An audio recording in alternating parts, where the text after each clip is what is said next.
Halo guys, assalamualaikum. Balik lagi di channel IQ Saham. Pada video ini kita akan analisa 10 saham yang sudah di-request di kolom komentar untuk hari Senin tanggal 23 Desember 2024. Tapi sebelumnya disclaimer on, ini bukan ajakan jual beli saham karena semua keputusan investasi menjadi tanggung jawab pribadi masing-masing. So untuk teman-teman yang ingin sahamnya juga kita bahas dan kita analisakan, silahkan tulis di kolom komentar guys ya, saham apa yang ingin teman-teman bahas. Tapi saya minta lengkap dengan harga average atau harga rata-rata dan juga dengan persentase penurunannya jika teman-teman memang sedang floating loss guys ya. Nanti kita akan bahas apakah memang saham tersebut masih cocok untuk dipertahankan dan di hold atau lebih baik teman-teman cari peluang di saham lain. Dan juga kita akan mencari tahu guys ya, apakah sudah waktunya untuk averaging down atau masih harus menunggu.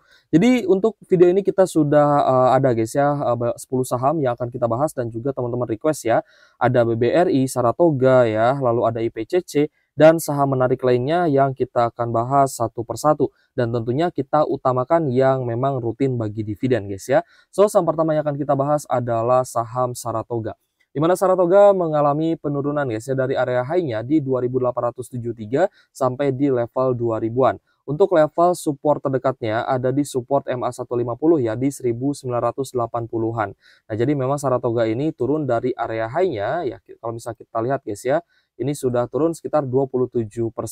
Jadi teman-teman yang mungkin kemarin mau trend following, beli di sekitar 2600-an, ya mungkin teman-teman tidak sempat take profit di 2800 ya karena berharap harga sahamnya lanjut naik, ternyata harga saham malah turun gitu guys ya. Nah, seharusnya ada pembatasan resiko jika teman-teman memang melakukan swing atau scalping atau juga trend following, itu tetap harus patuh ya dan disiplin dengan trading plan yang sudah teman-teman buat. Jadi misalkan saya entry di 2620 ya, saya akan batasi resiko itu ketika patah tren di bawah 2580 ya, which is di sekitar 2570-an. 2570 atau 50-an ya guys ya. Nah, jika turun ke level tersebut maka saya mau tidak mau harus cut loss ya atau melakukan pembatasan resiko terhadap modal saya. Nah, tapi ketika dia naik ya dan ternyata kenaikannya tidak maksimal alias banyak yang take profit, ya maka saya harusnya mewajarkan gitu ya. Karena kan saya belinya juga tidak di bawah. Saya belinya di harga yang sudah cukup tinggi. Jadi wajar banyak yang take profit. Nah, itulah trend following ya. Ketika gagal dalam rencana kita, dalam trading plan kita, maka tentu saja kita harus tetap melihat secara objektif ya, apakah memang banyak yang take profit dibandingkan yang akumulasi. Kalau misalkan hal itu terjadi, maka lebih baik kita take profit tipis saja daripada kita jual di stop loss-nya gitu guys ya. Jadi ya cuan 2%, 3% tidak masalah daripada kita cut loss 5% seperti itu ya. Tapi untuk pembatasan resiko, kalau misal teman-teman memang ternyata ya tiba-tiba turun 5%, ya udah, kalau misal memang itu adalah bagian dari trading plan teman-teman, ya harus disiplin juga. Oke, jadi Saratoga ini memang ketika kemarin ya Adro mengalami kenaikan, Saratoga juga ikut naik dan sempat turun juga sebenarnya sampai di 1990-an ya, tepat di support MA150-nya. Namun kita melihat memang beberapa kali mengalami kenaikan kembali. Jadi untuk Saratoga ini sebenarnya saham yang bisa bagi dividen guys ya, meskipun kalau di laba bersihnya itu kan kadang dia rugi gitu ya, karena Saratoga ini kan dia perusahaan investasi, jadi agak sedikit berbeda nih perhitungannya. Nah, tapi setidaknya di tahun 2024 ini Saratoga masih terus bisa bagi dividen. Nah, jadi kalau misalkan teman-teman nyangkut ya di Saratoga, jangan ragu untuk averaging down di harga bawah. Itu pun jika sudah ada tanda-tanda bullish reversal. Sejauh ini kita melihat ya penurunan kemarin itu 5% ya, cukup dalam juga sebenarnya, dan dia juga menyentuh zona oversold alias jenuh jual. Jadi seharusnya kalau Saratoga hari Senin itu kembali diakumulasi ya oleh asing, maka semoga saja bisa ada tanda-tanda bullish reversal alias bertahan gitu guys ya, harganya tidak jebol di bawah support 1990 seperti itu. Jadi Saratoga masih ada sedikit distribusi ya, terutama dari BB, LG dan XA. Namun investor asing mencatatkan pembelian ya atau net buy 4,2 miliar. Dan ini sudah terjadi setidaknya di 1 minggu terakhir ini ya, asingnya ada akumulasi guys. So untuk Saratoga kembali lagi ini sebenarnya saham yang cocok untuk swing. Meskipun Saratoga ini rutin bagi dividen, ya paham ya guys ya. Jadi kalau misal teman-teman buy low sell high untuk Saratoga ini bagus ya untuk nge-swing, beli di swing low, jual di swing high gitu guys. Kalau misalkan sudah ya, menyentuh resisten. Ini kan di resisten guys, di 2780 ya, sorry, di 2780, 2800 ini kan sebenarnya resisten ya, sudah menyentuh di resisten sebelumnya. Jadi ya harusnya teman-teman take profit juga ya, jangan sampai teman-teman nyangkut. Tapi ya oke lah kalau misalkan terlanjur nyangkut ya nggak masalah juga. Teman-teman tinggal averaging down ketika nanti sudah ada tanda-tanda bullish reversal. Apakah yang tadi kita bahas adalah tanda bullish reversal? Iya ya guys ya. Yang tadi kita bahas adalah tanda bullish reversal. Tapi jika masih turun, jangan tangkap pisau jatuh ya. Tunggu dia sideways di area bawah atau ada pembalikan arah. Itu saya rasa lebih bijak ya, timingnya lebih pas gitu daripada kita tangkap pisau jatuh. Selanjutnya ada yang bertanya terkait IPCC. Nah, mungkin teman-teman yang nanya IPCC ini karena IPCC ini kan juga rutin bagi dividen ya, tapi harga sahamnya ini cenderung sideways. Ya mungkin teman-teman sudah ada yang beli di zona sideways ketika naik ya sampai di 760-an dari 680, teman-teman mungkin sudah cuan gitu ya. Sudah cuan tapi ternyata berbalik BEP lagi nih ya. Karena kan juga kemarin sudah bagikan dividen ya. Nah, ini kan sudah cuan 12%, tapi kalau misalkan dividen yield-nya mungkin hanya 7-8%, ya otomatis lebih besar cuan dari capital gain. Tapi karena di hold, ya kembali lagi ke harga belinya. Jadi ya bisa dibilang BEP lah ya, atau balik modal aja gitu. Tapi sudah cuan kok dari dividen. Nah, kalau untuk IPCC, ya kalau misal teman-teman memang mau invest jangka panjang gitu ya di hold saja sampai nanti pembagian dividen final. Ya, teman-teman juga akan cuan dari dividen dan semoga ya harga sahamnya juga naik ya, alias teman-teman juga cuan dari capital gain. Nah, tapi kalau misalnya kita perhatikan memang penurunan IPCC ini ada rejection ya di support 3 di 650-an. Semoga ini menjadi salah satu tanda bullish reversal. Namun kalau misalnya kita cek dari distribusinya, ternyata distribusinya masih besar guys. Terutama dari domestik ya. Dari domestik ini distribusinya cukup besar, sedangkan asing juga masuknya tidak terlalu besar ya, hanya 73 juta aja.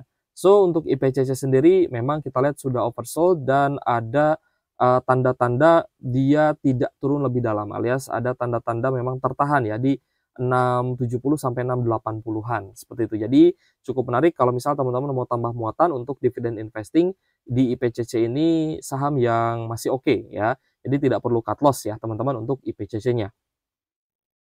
Selanjutnya DSNG. Nah, kenapa saham-saham CPO turun? Ya padahal banyak sekali agenda nih untuk CPO ini. Nah, kalau misalnya kita lihat ya guys ya dari harga komoditas ya teman-teman bisa lihat ya harga komoditas palm oil itu memang kemarin sempat mengalami kenaikan lagi, tapi ternyata beberapa hari ini turun lagi gitu ya. Jadi kalau misalkan ada swing low di saham-saham CPO, saya rasa sangat wajar ya, sangat wajar. Ini menjadi koreksi yang cukup wajar. Tapi kalau memang teman-teman nyangkut ya di harga yang terlalu tinggi, itu artinya kalian belinya ketinggian. Ya karena kan kemarin juga sudah naik sangat tinggi guys ya. Untuk DSNG ya mungkin LSIP juga sudah naik puluhan persen. Nah, itu pastinya banyak investor yang memilih untuk take profit di harga tinggi. Ya berbeda dengan teman-teman yang mungkin ya masih menganggap bahwa saham CPO ada kenaikan lanjutan. Ya, hal itu biasa terjadi ya untuk teman-teman investor, biasa terjadi kita salah entry, kita beli ketinggian, kita floating loss itu sebenarnya hal yang biasa saja, hal yang biasa terjadi. Namun itu harusnya menjadi bahan evaluasi ya. Kalau misalkan kita sudah salah entry, selanjutnya kita evaluasi nih, jangan sampai kita salah entry lagi. Ya kita belinya di area reversal ya atau di area sideways di harga bawah seperti itu. Nah, jadi untuk DSNG memang masih turun ya, di hari Jumat kemarin juga masih turun 6,5%. Jadi jangan tangkap pisau jatuh ya, biarkan kalau misalkan dia mau lanjut turun ya nanti kita tunggu di sekitar 850-an di support MA150-nya. Jika breakdown ya maka biarkan dulu saja. Untuk DSNG ada distribusi ya, terutama dari NI, CC, dan AK. Meskipun asingnya terpantau akumulasi nih, terutama di 1 minggu terakhir. Ya untuk DSNG akumulasi asing hari Jumat kemarin adalah 1,1 miliaran. Memang cukup besar ya, tapi tidak menjamin harga sahamnya akan langsung naik meskipun asingnya terpantau akumulasi. Tapi jika ada pantulan, ya berarti waktunya averaging down, seperti itu. Selanjutnya PGEO. Nah, ini yang tadi ya kita sempat bahas gitu ya. Kalau misal mau averaging down, mau tambah muatan di harga bawah dengan jumlah yang cukup besar, pastikan dia ada pantulan dulu. Ini kan hari Kamis ya naik 7%. Nah, ketika dia naik misalkan 3%, 4% itu kan sebenarnya sudah menarik ya. Nah, jadi teman-teman silahkan averaging down pelan-pelan lagi, ya, tambah muatan lagi. Selanjutnya averaging down di mana Kak? Averaging down ketika ada area higher low. Ini kan ada rejection ya di area tingginya ya. Sorry, kita coba. Nah, ini guys ya. Nggak, ini guys, nggak bagus ya gambarnya ya. Coba kita jangan pakai brush deh. Nah, kita pakai pad ya. Nah, misalnya seperti ini guys. Ini kan dia naik ya, lalu ada area higher low ya. Semoga ada normal correction dulu baru dia naik lagi. Nah, kalian untuk averaging down itu bisa di awal kenaikan ya, ketika tiba-tiba naik ya. Oh, ini saham downtrend tapi tiba-tiba ada potensi kenaikan. Nah, di sini juga bisa averaging down atau di area higher low-nya juga bisa teman-teman averaging down lagi gitu ya. Jadi, ketika ada kenaikan dan kita lihat ternyata juga ada akumulasi, maka ini adalah tanda-tanda bullish reversal, sebenarnya seperti itu. Untuk PGO, ada akumulasi yang cukup tinggi ya, terutama dari investor asing. Ada DP, ZPN, ICPK, ZLJ, dan juga BK yang sebagai top buyer untuk PGO di hari Jumat dan hari Kamis lalu. Dan akumulasi asing hari Jumat juga masih oke ya, di 3,3 miliar. Sedangkan di hari Kamis mungkin lebih tinggi sekitar 7-8 miliaran. Jadi cukup menarik untuk PGO dan teman-teman yang mungkin ya belinya ketinggian masih bisa averaging down. Karena Pertamina Geothermal ini termasuk saham yang dia rutin bagi dividen. Alasannya simple, karena masih ada induk usaha di atasnya. Sehingga ketika yang listing adalah anak usaha, maka biasanya anak usaha itu lebih rutin bagi dividen ya. Meskipun tidak menjamin juga lebih besar dividen dari induk usahanya, tapi biasanya lebih rutin, alias jarang absen lah bagi dividen. Selanjutnya PTBA. Nah, ada yang request ya, Kak, kok jarang bahas PTBA ya karena sedang turun. Tapi hari Jumat kemarin kan ada rejection nih ya, ada tanda-tanda kenaikan. Meskipun dia closing tetap di 2590 ya, di 2500-an. Namun kita melihat memang sudah ada di zona oversold alias jenuh jual. Jadi kalau misalkan rebound ya berarti wajar karena sudah jenuh jual gitu ya. Tapi kita cek ternyata ada sedikit akumulasi nih, terutama dari domestik ya. Ada dari Sorry guys, oh tanggalnya belum dirubah ya, sorry. Oh iya betul ya, ternyata tanggal 20. Karena 21 adalah hari Sabtu sekarang. Betul ya, ini tanggal 20 Jumat kemarin dan ada sedikit akumulasi, terutama dari domestik ya, ada XL, CC, dan juga SQ. Sedangkan asingnya masih net sell 2 miliar untuk PTBA. Jadi untuk PTBA, kalau misal ada tanda-tanda kenaikan ya, misalkan naik tembus di atas support 1 ke 26 ke 2600-an sampai di 2630 ya teman-teman mau re-entry lagi tidak masalah. Ya tapi kembali lagi disclaimer on, silahkan do your own research ya sebelum teman-teman beli sahamnya. Dan tentu saja akan ada perhitungan dividen ya guys ya. Kira-kira PTB akan bagi dividen berapa? Seperti itu kan harus diperhitungkan juga. Selanjutnya MDKA. Nah MDKA ini ada yang request ya. Tadi apa guys? Saya lupa requestnya. MDKA itu dia kan belum bisa bagi dividen ya. Nah ini MDKA besok naik gak ya? Niat mau cut loss kalau turun lagi katanya ya. MDKA besok naik gak ya, niat mau di cut loss kalau turun lagi ya.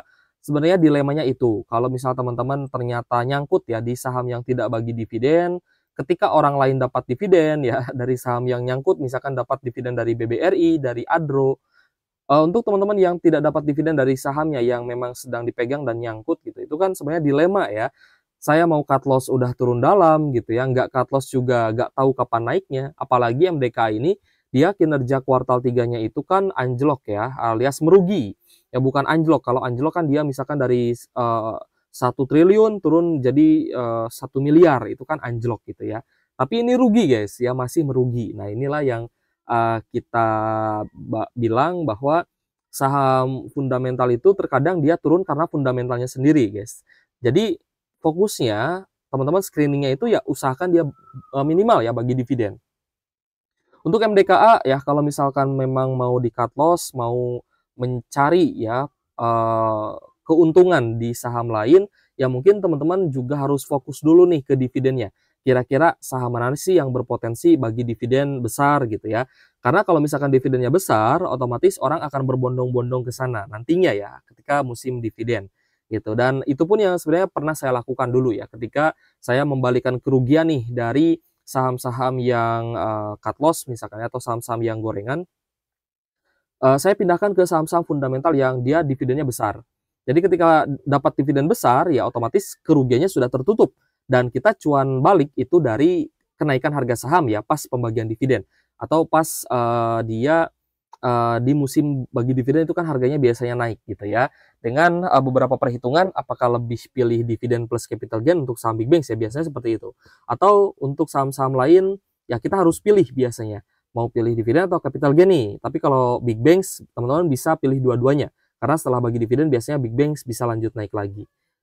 Oke guys, seperti itu ya untuk mengembalikan kerugian ya dari saham yang tidak bagi dividen, teman-teman coba cari saham yang dividennya besar. Karena MDKA ini ya dia gap down kan, ini gap down kan. Ini ketika dia rilis kinerja kuartal 3 dan ternyata merugi gitu ya. Tapi di hari Jumat penurunannya mulai tertahan, tapi masih ada distribusi yang cukup besar, terutama dari asing ya, dan net sell 10 miliaran. Jadi untuk MDKA hati-hati ya, karena sebenarnya masih ada potensi untuk turun kembali ya. Teman-teman bisa rubah lah ke weekly time frame ya untuk melihat potensi support selanjutnya. Selanjutnya BRIS ya, BRIS kemarin kayaknya udah dibahas tapi nggak tahu juga ya, lupa saya. Apa kemarin kita bahas BTPS ya. Nah, BRIS ini mulai ada pantulan lagi, jadi teman-teman yang mungkin nunggu di 2.500-an dan belum beli gitu ya. Sorry to say, BRIS kayaknya akan rebound lebih awal. Ya, BRIS di hari Jumat lalu ada kenaikan 4,17% dengan akumulasi yang cukup besar dari domestik ya, dari NI, BQ, BB. Tapi asingnya masih jualan ya. Jadi kalau misal teman-teman ngincar BRIS di 2.500, ya nggak tahu nih apakah akan menyentuh lagi di bawah 2.600 atau dia malah akan lanjut naik lagi. Karena BRIS ini kan digadang-gadang menjadi the next big banks gitu ya. Karena ekspansinya yang dia bisa ke luar negeri guys. Dia bisa ke Timur Tengah, ke Mekah, ke Madinah gitu ya. Dia bisa buka cabang di sana gitu ya. Karena kan banyak yang ibadah haji dan umroh seperti itu. Jadi untuk BRIS dia sudah berada di zona oversold meskipun asingnya masih net sell ya, tapi kita melihat ada tanda-tanda rebound kembali atau bullish reversal. Selanjutnya PNLF. Nah, PNLF ada yang request di kolom komentar ya, tapi ini kan tidak bagi dividen ya guys. Di tahun 2024 pun absen tidak bagi dividen. Jadi untuk PNLF ya mungkin untuk swing saja ya. Berhubung untuk level saat ini dia sudah sudah oversold, tapi memang sebenarnya masih uptrend guys. Ya, sebenarnya masih uptrend untuk PNLF ini. Dan selama tidak jebol di bawah 410 per saham, saya rasa masih ada potensi PNLF bisa naik lagi ya. Dan teman-teman ini untuk swing saja, bukan untuk invest jangka panjang. Sedangkan memang PNLF meskipun ada distribusi ya dari domestik, tapi asingnya masuk atau akumulasi sebesar 2,7 miliar untuk net buy-nya. Selanjutnya NCKL. Nah, NCKL ini saya juga nggak expect ya, ternyata NCKL bisa turun dalam, tapi ketika saya cek harga komoditas nikel, ternyata harga komoditas nikelnya juga sedang turun ya, sedang terkoreksi. Jadi wajar NCKL ataupun saham-saham nikel lainnya belum ada tanda-tanda pembalikan arah atau belum ada tanda-tanda penguatan dan masih turun cukup dalam ya kita lihat. Jadi untuk NCKL kita tunggu aja besok ya di hari Senin kita pantau dulu karena juga sudah oversold. Tapi asingnya masih jual, ya asingnya masih distribusi. Net sell 3,5 miliar dari asing. Jadi untuk NCKL pantau dulu saja, siapa tahu dikasih harga yang lebih murah lagi. Sedangkan BBRI, nah BBRI oleh siapa tadi guys ya? Ada ini ya, ada pertanyaan ya. Dari TZ ya, buruan cut loss BBRI agar harganya bisa naik ya, harga kreatif trader ya dari Pak Arga ya. Saya setuju ya statement-statement beliau ya guys ya, saya setuju di mana pasti akan banyak retail yang cut loss ya. Ketika banyak retail cut loss di BBRI ya, maka BBRI bisa naik lagi. Saya setuju dengan statement tersebut. Tapi saya di pihak retail sebenarnya, karena kita kan juga di pihak retail nih. Akan ada selalu investor-investor yang dia kemakan berita-berita negatif, dia merasa bahwa besok ini dunia akan berakhir gitu guys ya. Wah, ekonomi Indonesia bakal hancur, bakal ini, bakal itu gitu ya, bakal berakhir. Udah gak ada harapan. Nah, pasti akan ada investor retail yang berpikir dengan psikologis seperti tersebut ya. Mereka merasakan bahwa oh iya ya gini banyak PHK segala macam. Sebenarnya ya memang hal itu bisa saja terjadi, tapi sejarah mengatakan ketika harga saham turun cukup dalam, maka kenaikannya pun akan lebih kencang lagi ya karena ada harapan perbaikan ekonomi, karena ada harapan kebijakan-kebijakan yang menguntungkan. Nah, orang-orang yang bisa bertahan, mereka yang akan bisa mengembalikan kerugian menjadi cuan. Atau orang-orang yang beli di bawah juga mereka akan cuan besar gitu guys ya. Jadi tetap akan ada retail yang cut loss, tetap akan ada retail yang tumbang ya. Mereka yang menyerah gitu guys ya dengan kondisi floating loss, ya berarti kan tidak bisa cuan dan mereka sudah merealisasikan kerugian. Oke guys, jadi untuk BBRI posisinya masih distribusi asing ya. AK, BBBK masih distribusi dan retail masih akumulasi nih. Ada YPX, LGRP, DXC, ya lalu ada SQ dan juga MG. Ya, namun kita lihat juga net sell asing cukup besar 488 miliar. Tapi ya kita santai saja karena kita sudah tahu alurnya bagaimana dan nanti kita akan update terus ya ke teman-teman. Untuk level saat ini averaging down saya rasa oke ya di 4 ribuan oke, tidak ada masalah. Tapi kalau misalkan harganya turun lagi, ya seharusnya teman-teman juga punya strategi multiple entry atau teman-teman jangan all in dulu ya, teman-teman pelan-pelan saja untuk averaging down-nya. Oke guys, untuk besok ya saya tunggu kalau misal ada requestan silahkan tulis kolom komentar. Thank you for watching, see you on the next video. Wassalamualaikum warahmatullahi wabarakatuh.